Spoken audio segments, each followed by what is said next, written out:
Buenas noches, bienvenidos a una nueva mesa de redacción. Hoy está con nosotros Alejandro Ibáñez, que es arqueólogo provincial. Buenas noches. Buenas noches. Y también está Rafa Portillo, que es un habitual de la última mesa de redacción. Gracias, Rafael. Buenas noches, José Luis. Buenas noches, Alejandro. Buenas noches, Rafael. Bueno, pues la semana pasada estaba con nosotros la delegada de la Consejería de Cultura, Rafael Valenzuela, y yo le preguntaba para empezar que si la cultura vivía un momento dulce en la provincia de Córdoba a partir de la exposición de los Omeyas. Yo le voy a trasladar a usted ahora esa pregunta. ¿La arqueología vive un momento dulce en la provincia de Córdoba? La arqueología en Córdoba siempre vive un momento dulce, aunque amargo para algunas personas, ¿no? Yo creo que Córdoba es una de las ciudades, bueno, Andalucía el patrimonio es bastante potente, bastante interesante, pero Córdoba es una más, porque es una de las ciudades que, como yo digo, le está llegando el boom del 92, le está llegando a Córdoba ahora, y ahora cuando se está haciendo infraestructura, se están haciendo nuevas urbanizaciones, y ahora llevamos unos años de auténtica locura en cuanto a excavaciones y a recuperación de patrimonio, ¿no? En ese sentido, señor Ibáñez, perdón, Córdoba, evidentemente, por su riqueza, por lo que ha expresado, es una ciudad de arquitectura superpuesta, es decir, debajo de cualquier casa que se construye en la actualidad, pues tenemos la Edad Media, está Roma, incluso en algunos lugares pues casi llegamos a la prehistoria. ¿Qué problemas plantea y cómo se resuelven a lo que es su departamento? El conjugar lo que es el necesario progreso, es decir, el crecimiento de las ciudades, con el respeto al patrimonio arqueológico. Solo estamos, bueno, ya hemos demostrado, después de muchas peleas y de muchas discusiones con los, como yo ya le llamo, los benditos promotores, los constructores de la ciudad, los que promueven que la ciudad crezca y avance, hemos llegado a un acuerdo ya incluso a nivel amistoso, en el que antes de destruir el patrimonio tenemos que de alguna forma documentarlo, verlo, y en función de los resultados que van saliendo, de las excavaciones, de los elementos que salen, pues ya decidimos conservar o no. Sí, de hecho, hay, lo que pasa es que no está, luego no se le da la difusión que debe, hay un montón de elementos arquitectónicos de las ciudades antiguas, como tú has comentado antes, de la ciudad prerromana, medieval, romana, etcétera, que están conservados en la Córdoba actual. In situ. Además hay auténticos paseos por la ciudad que se pueden hacer y de visitar desde el foro, parte del foro colonial, se pueden visitar murallas casi completas, se puede visitar cristas, sí, un montón de elementos que ocurre que no son lugares públicos. Hay que no son accesibles. Son accesibles, pero con unas ciertas condiciones. Sí, están incluidos en una casa, en una comunidad. Entonces, bueno, es cuestión de hablar siempre, bueno, pues, con el portero, con el presidente de la comunidad y tal. Pero normalmente no se niegan, es decir, normalmente nosotros cada vez que hay algún evento cultural en la ciudad, de congresos, simposios o lo que sea, se organizan ese tipo de visitas, vamos a decir un poco VIP, pero que yo la he hecho y la hago anualmente con un montón de grupos en la ciudad. Hacemos esos viajes o esos paseos por la Córdoba subterránea que la gente queda sorprendida. Claro, no se puede imaginar que debajo de Ronda Dos Tejares se puedan andar durante tantos metros viendo las murallas de la ciudad, por dentro y por fuera, ¿no? O vean, como decía un profesor americano que lo conocimos hace muchos años, Robert Knapp, lo que él llamaba Santa María del Agua de Roma, en Córdoba, que es un pozo romano impresionantemente grande que existe en Ronda Dos Tejares, que es propiedad de la Junta, por supuesto. En cualquier caso, esas son una de las yacimientos que tienen un buen fin, aunque no sea un fin, pero hay otros yacimientos que se me ocurren, no sé, por ejemplo, algún arrabal que tiene menos valor arqueológico quizás, que aparentemente al menos desaparece. Eso supongo que algo se quedará para los científicos, ¿no? Sí, todo. Es decir, los arrabales ahora mismo, por la expansión de Córdoba hacia Poniente, tanto por las construcciones de nuevas urbanizaciones como la variante que se está haciendo ahora y toda la obra que se está, es decir, la ciudad está creciendo hacia Poniente, está dando con los arrabales. Lo que está ocurriendo es que los arrabales están ya destruidos, no solo por el paso del tiempo, sino por la propia guerra civil que hubo en la época califal, y están prácticamente arrasados, pero a nivel muchas veces de cimiento.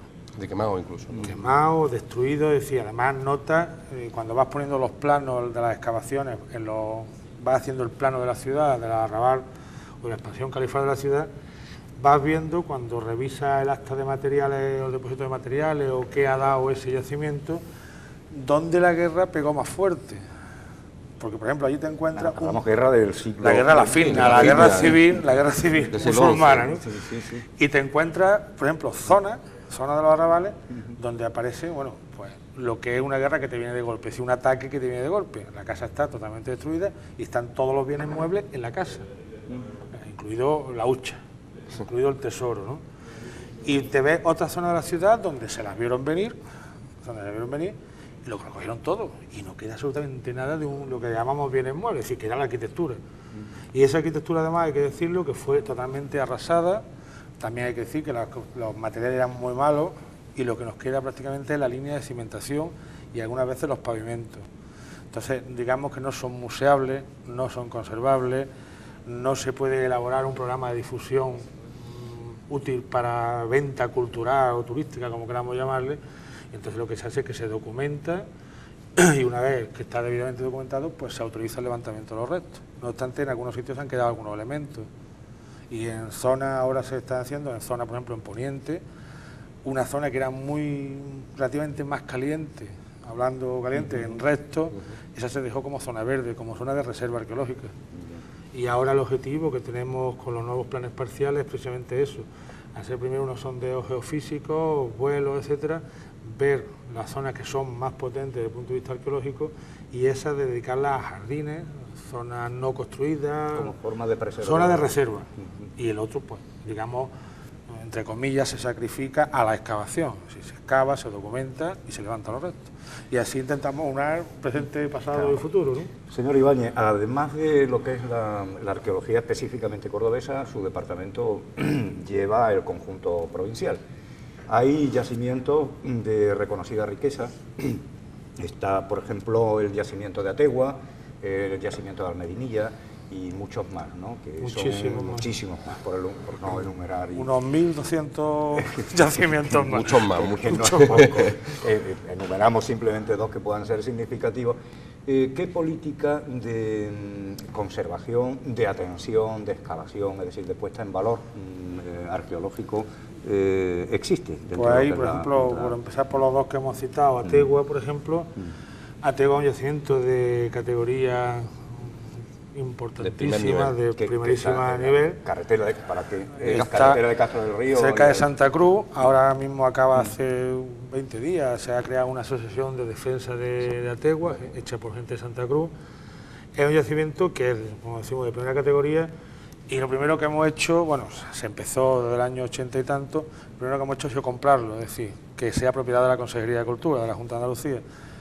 Aquello se expropió en el año 84, en la época de transferencia de competencias, está bastante excavado, hay una ciudad y hay una superposición de cultura de 4.000 años.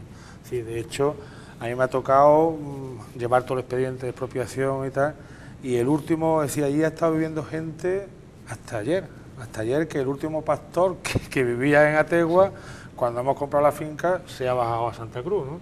Ategua tiene desde un yacimiento protohistórico al aire libre hasta una ciudad romana famosa por la época de... Bueno, una ciudad ibérica, una ciudad romana famosa por la época de César, por el ataque de Ategua, una ciudad medieval, un zoco o un caravanzal musulmán, es decir, tuvo hasta parroquia, hasta archivo, es decir, un yacimiento de primerísima categoría.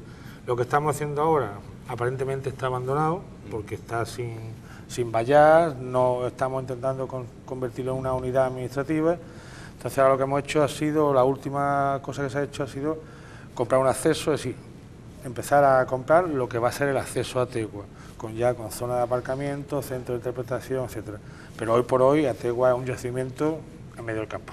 En medio del campo. Lo que pasa es que tiene una potencia, es lo que como modernamente se dice, un yacimiento de empleo para muchísimos años. Y con los materiales conservados, es decir, sí. cerámica y tal, que me imagino Ayer que ha mismo, aparecido... Lo que se ve, por ejemplo, es la ciudadela medieval, con todas las murallas, el zoco o el caravanzal musulmán, todas las tiendas o todas las casas que se adosaron a las murallas en época de paz, y una casa romana. Y luego un puente, y hay restos de una calzada, y muchos elementos que están soterrados. Otro yacimiento, Almedinilla, ese fue una urgencia. Almedinilla apareció con motivo, la Villa del Ruedo apareció con motivo de la construcción de la carretera de Granada. Bueno, pues hoy día se consiguió desviar esa carretera, porque el yacimiento era bastante importante y curiosamente la parte mejor conservada, en la zona del triclinio, etcétera, estaba justo debajo de la carretera antigua que llevaba a Almedinilla desde la zona de Priego. Y hoy día Medinilla, pues un centro de cultura importante. Han hecho un museo fantástico, hay un proyecto de ecomuseo con una reproducción, porque arriba en Almedinilla hay también otro yacimiento que es el Cerro de la Cruz, que es un yacimiento ibérico también importante, y ahora hay un proyecto de hacer una reproducción de un poblado ibérico para utilizarlo como hotel, sí, como alojamiento rural, ¿no? Precisamente quería hablar de eso, de las soluciones que se adoptan ante un yacimiento, porque ha habido quizá un debate sobre si era mejor reconstruir, si era, y tenemos el caso más palmario del mausoleo de la Victoria, o el caso de mantener tal y como está la ruina, ponerla en valor, que se dice mucho por nuestros políticos, pero dejarla como está. ¿La solución que a usted le parece más idónea cuál es? Ahí hay varios criterios y depende muchas veces de la época histórica, de las modas y del arquitecto, del arqueólogo que siga, digamos, una u otra teoría, ¿no? Hay veces que se reconstruye. En el caso del mausoleo, pues, por ejemplo, la Junta no estaba de acuerdo en reconstruir el mausoleo, porque entre otras cosas también se ha discutido mucho si es o no es un mausoleo. Eso también hay una corriente, hay dos corrientes de opinión. Entonces tú, cuando se reconstruye una cosa, tienes que estar también muy, muy seguro de qué está reconstruyendo y qué es. En este caso, se hizo por parte de la gerencia del Ayuntamiento de Córdoba. La Junta no estaba de acuerdo, pero bueno, era una reconstrucción que estaba fuera de lo que se denomina casco histórico, lo gestionaba y lo pagaba el Ayuntamiento, y la Junta, bueno, pues dio permiso, pero digamos, autorizó aquello, pero sin estar totalmente de acuerdo. La idea no es, hoy por hoy no es reconstruir, sí, lo que se llama los arquitectos la anastilosis, es decir, reconstruir totalmente como era. Hoy por hoy, no se lleva y no se acepta, ¿no? Hay por ahí varias teorías que, bueno, ir dejándolo degradarse o ir dejando que se vea el paso de la historia o congelarlo. Ese problema se nos plantea mucho, por ejemplo, en la iglesia. La iglesia, en el caso de Córdoba, la provincia, que hemos tenido desde iglesias que eran mezquitas, fernandinas, época barroca y tal, cuando tú te enfrentas con la restauración de aquel edificio, ¿en qué momento te congelas? Claro. Le quitas lo barroco que tiene su valor, lo dejas en medieval, es decir, lo mejor, yo entiendo, y por los años que estamos viendo, es que lo mejor es que podamos leer y que haya un programa de difusión de que el visitante que está viendo aquello sepa ver que aquel edificio ha pasado pues 100 años, 200 o 300 por él, y que cada época ha ido dejando su marca, que todas son interesantes, ¿no? Señor Ibáñez, antes, hablando de Almedinilla, pues comentaba que ha surgido, a raíz precisamente de lo que ha sido la importancia del yacimiento, un museo local. Sobre este tema, el Museo Arqueológico de Córdoba ya de por sí es un lujo, pero parece que hay una tendencia y están surgiendo y proliferando cada vez más museos locales en los municipios que conservan su propia riqueza arqueológica. Los museos locales en Córdoba... ¿Qué política se sigue en este sentido? Los museos locales en Córdoba es un fenómeno que en la consejería se conoce como el fenómeno Bernier. Juan Bernier. Es una historia muy antigua. Juan Bernier, poeta, arqueólogo, etcétera, y maestro de algunos de nosotros por aquí. Era un arqueólogo de Zapatilla, que estaba todavía en la provincia tirado, y tenía sus luchas con el Museo Arqueológico Provincial, con los oficialistas y tal. Entonces empezó a fomentar que las piezas que salían en un pueblo no tenían por qué venirse a Córdoba o irse a Madrid, sino que tenían que quedarse en el pueblo de... Él empezó, fue doña Mencía el primero, ¿no? Casi, yo creo que sí que empezó por ahí. Y entonces... Él empezó a fomentar aquello con la lógica pelea o la lógica no estar de acuerdo del Museo Arqueológico de Córdoba. Eso poco a poco ha ido calando, es un hecho evidente que existe, ahora mismo parece que hay 16 o 17, hay una asociación de museos locales que funcionan muy fuerte, muy bien, con museos bien organizados, y ya lo que se ha optado es que la Consejería de Cultura, digamos, no ha tenido más remedio, puesto que son un hecho, están gestionados por los ayuntamientos, pagados por los ayuntamientos, etcétera, menos uno que es parroquial y otro que es privado, lo ha reconocido y se ha inscrito en el registro general, en el registro de museos de la Junta de Andalucía. ¿Qué ocurre con esto? Primero, que están controlados en el sentido de que todo lo que entra y sale en ese museo, la consejería lo conoce, están controlados, digamos, para lo malo, en el sentido de controlar lo que significa controlar, pero también para lo bueno, en el sentido de que tienen subvenciones, ayudas y programas de todo tipo, ¿no? De hecho, me parece que el presidente de la Asociación de Museos está representado en la Consejería de Cultura en una de las comisiones asesoras de la Dirección General, es decir, que son una gente que se está moviendo mucho y bien. Se han controlado esos, pero hay otros hallazgos que no se controlan, otros hallazgos que sufren el expolio, muchas veces, bueno, incluso el expolio industrial, porque hay No digo yo que haya una empresa que se dedique a vender restos, pero casi. ¿Esto hay alguna manera de acabar con el problema? Estamos intentando acabarla. De hecho, en Córdoba, vamos, no porque estemos en Córdoba ni porque sea yo uno de los responsables de la arqueología de la ciudad, a nivel de andaluz somos de los pioneros ahora mismo en defensa y protección del patrimonio. Sacamos al año un número de expedientes entre 200 y 300 expedientes sancionadores por uso de detectores de metales, por ejemplo, o por destrucciones intencionadas. Hemos conseguido en 3 o 4 sentencias de Córdoba, de recursos de gente que se ha expedientado y tal, que ya los jueces de Córdoba hayan tomado conciencia y ya, por ejemplo, en el caso de detectores de metales, ya sancionan el hecho de llevarlo, no ya que te cojan buscando. El hecho de llevar un detector implica que tú tienes una intención, y si no eres un fontanero o un electricista que va a buscar un cable o tal, que es para lo único que sirve, o un prospector de minas, etcétera, está buscando restos arqueológicos.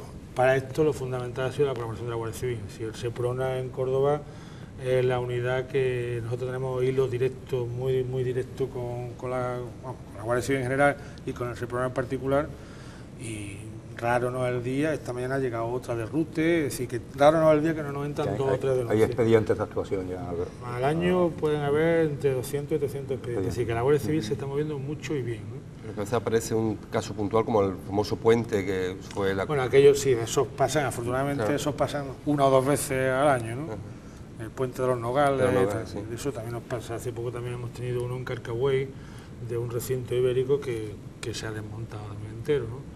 Y esta mañana pues, hemos tenido una reunión sobre otro de Nueva Cartella, el Higuerón de Nueva Cartella, ¿te acuerdas? Que bueno, ahí no ha habido mucho expolio, lo que pasa es que el aprovechamiento agrícola es así, las subvenciones y tal, y este hombre pues, ha puesto 10 olivos dentro de la torre ibérica, 10 olivos que ya esta tarde está quitando. ¿No? Es decir, nos hemos enterado enseguida, nos enteramos ayer y esta tarde ya lo está quitando, ¿no?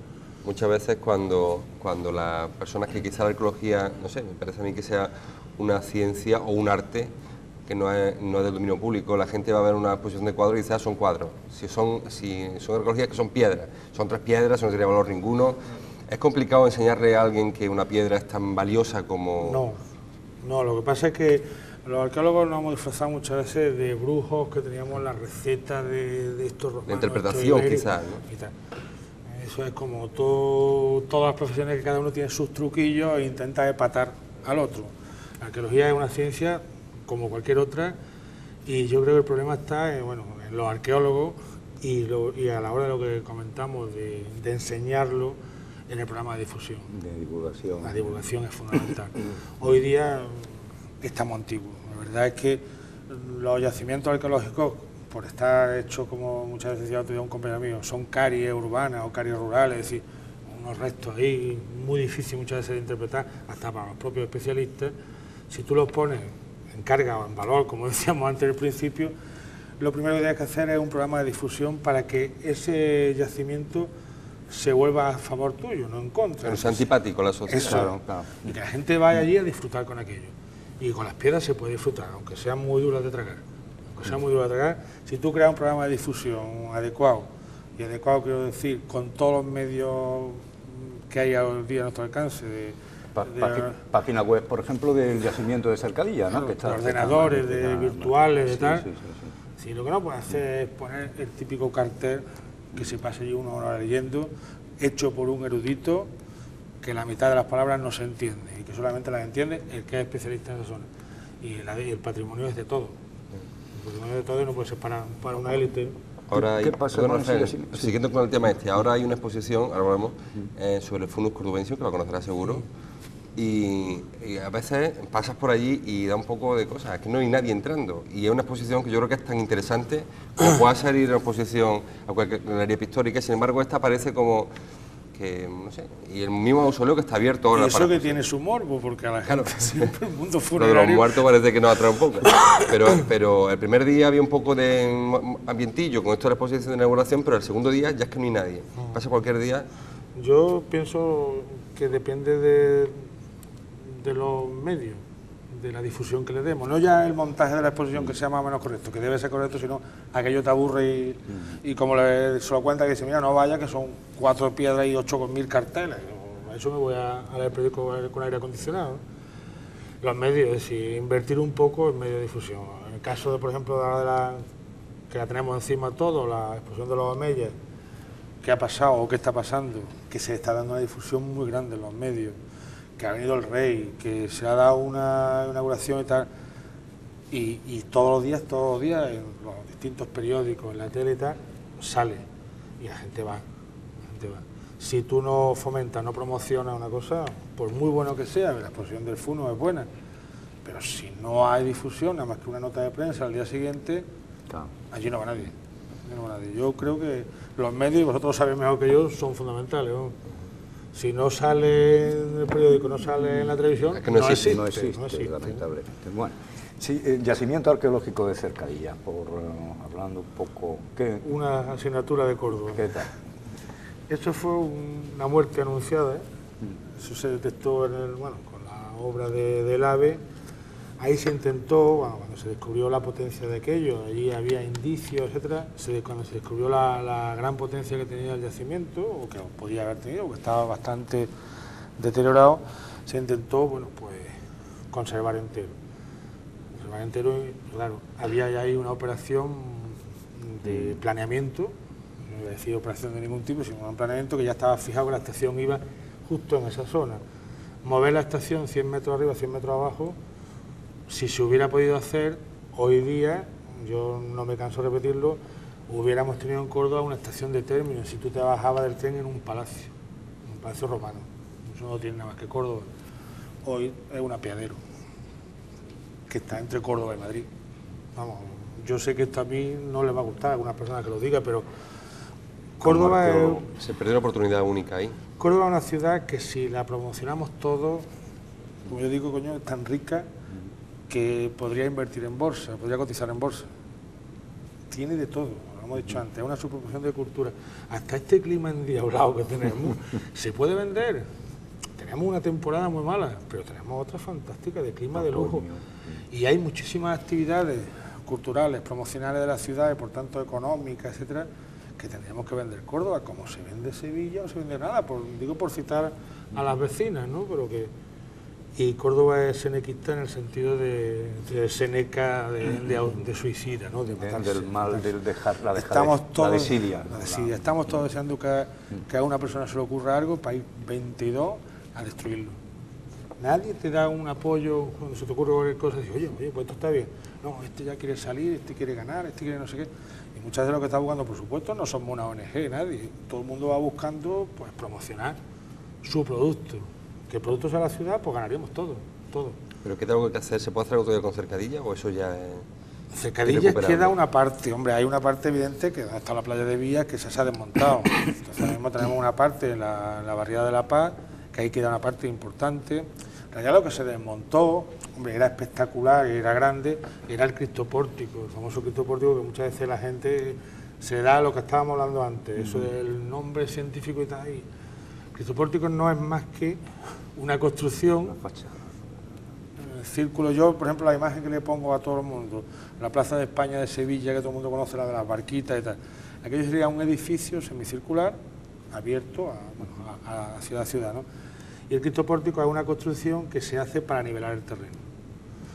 Los romanos, que además de romanos eran bastante prácticos e inteligentes, bueno, pues ya que lo hacen huecos y le permite un pasillo de circulación por abajo, de servicio, de lo que queramos.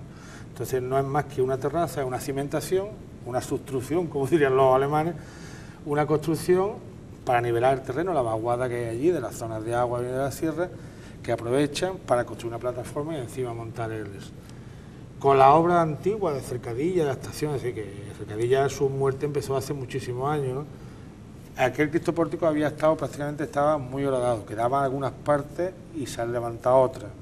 Pero la parte de atrás, lo que es la barriada de La Paz, que ya ha provocado el desvío del vía al norte y tal, ahí queda una parte bastante importante. Lo que ya queda ahí que hacer es lo que hemos comentado ahora mismo, un programa de difusión. Sí, ahí ya se ha excavado, ya se ha investigado, ya se conoce. Ahora lo que no podemos hacer es dejarlo hecho un solar, criticado por lo del tren, por lo de la barriada de La Paz, por lo del arroyo del Moro, es decir, por todo el entorno, que lo único que le representa es un estorbo. Sin embargo, tú aquello conviertes aquello en un jardín arqueológico, con un programa adecuado, y aquello se te llena de gente al día, ¿no? Y genera... José Luis, no sé cómo andamos de tiempo, pero... Estamos en 5 minutos, cortitos. Pero bueno, noticia que no es, es reciente. Ayer,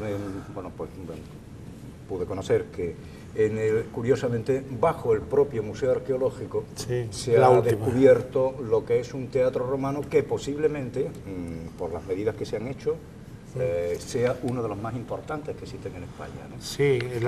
¿Qué noticia se podría adelantar sobre ese? Vamos, el teatro ya había unas partes de una grada en el museo que se interpretaban como si la orquesta, que si tal, pero el resto del teatro, vamos, y la grada aquella, aunque son monumentales, pero bueno, nos faltaban más elementos.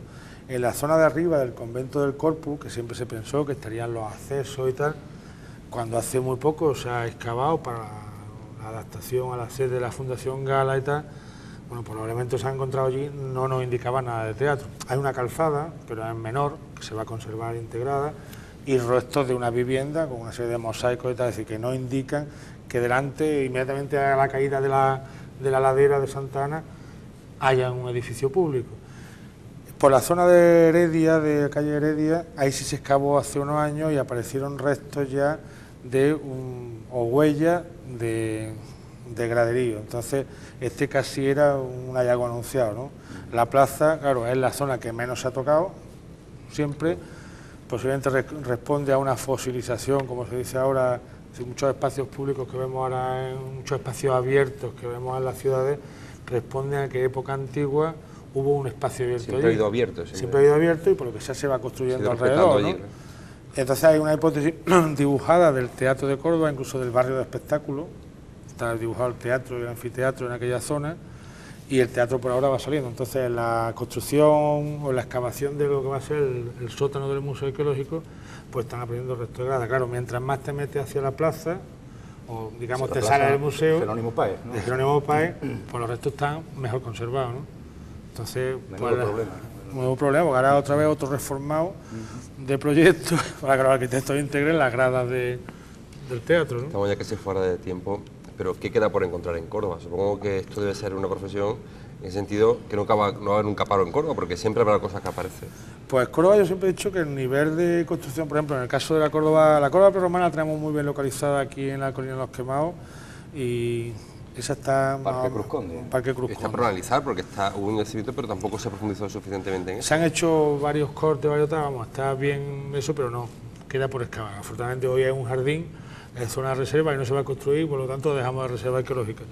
Y la ciudad romana, bueno, pues está bastante, en cierto modo, bastante machacada por la superposición de islámicos y de los musulmanes y luego los cristianos, pero los restos que encontramos yo digo que son romanos de Roma, sí, de la calidad de la construcción de Roma. Y Córdoba, ahora por ejemplo que se ha vuelto el Ayuntamiento de Córdoba a hacer el hermanamiento con Tarragona y Mérida, que se va a volver a hacer el foro de las ciudades, de las capitales. Hemos hecho además hace poco un estudio comparativo de construcciones capitalinas, por decir de alguna forma, y no tiene nada que envidiar a Roma, lo mismo que Tarragona, lo mismo que Mérida, es decir, que fueron tres capitales importantes. Y yo creo que nos quedan más que alguna sorpresa. Sí. Bastante, hombre, de edificios públicos, sí quedan cosas, sí quedan. Se está elaborando una carta. La carta de riesgo o la carta de erosión histórica, es decir, ahí lo que hemos ido haciendo es ir colocando en plano todos los restos arqueológicos que hay en la ciudad. Previendo que pueda aparecer también. Sí, la idea es en un parcelario ir poniendo por capas los distintos restos que han salido, ver lo que nosotros llamamos la erosión histórica, es decir, donde ya se ha perdido la información, porque en su día se excavó, porque no se documentó o lo que sea, o se destruyó, ver lo que hay, lo que hemos excavado, esté o no esté, pero tenemos la documentación, y en función de esas parcelas que se van construyendo, pues quedan unas islas que son las que quedan por excavar, ¿no? Y que prácticamente puede ir haciendo el plano de lo que va a salir incluso a la cota, ¿no? Ese es un plano que está prácticamente elaborado, que estamos metiendo, informatizando en ya que seguramente cuando esté el plan especial de Córdoba aprobado estará ya más que terminado. ¿El de protección o el del pego? Los dos, el plan general lleva un plan especial de protección que es bastante amplio. Córdoba es el casco histórico de la ciudad, es de los más grandes de Europa, y ya por fin, desde el año 84 que estamos luchando, Córdoba va a tener una normativa arqueológica, que hasta ahora no la ha tenido, de hecho ahí no la tiene. La idea la idea siempre ha sido declarar Córdoba zona arqueológica. Entonces, darle la categoría de bien de interés cultural a todo el subsuelo de la ciudad. Esa es la máxima protección que se pueda. Eso ya luego es decisión que a mí se me escapa, ¿no? Si se hace una normativa arqueológica a nivel municipal con zonificaciones o se hace una declaración de zona arqueológica por parte de la Consejería de Cultura. A efecto es lo mismo. Lo que pasa es que a lo mejor tienen mayor protección legal declararla bien de interés cultural, todo el subsuelo, que no quiere decir que no se construya, ni mucho menos, ¿no? Sí. Parece que se construye controlado, ¿no? Pues hasta aquí hemos llegado, señor Ibáñez. No hay tiempo para más. Le agradezco mucho que haya estado esta noche con nosotros. A vosotros. Y Rafa, pues igual, te digo lo de siempre. Gracias por estar aquí esta noche. Encantado y gracias, Alejandro Ibáñez, por su tiempo. Nada.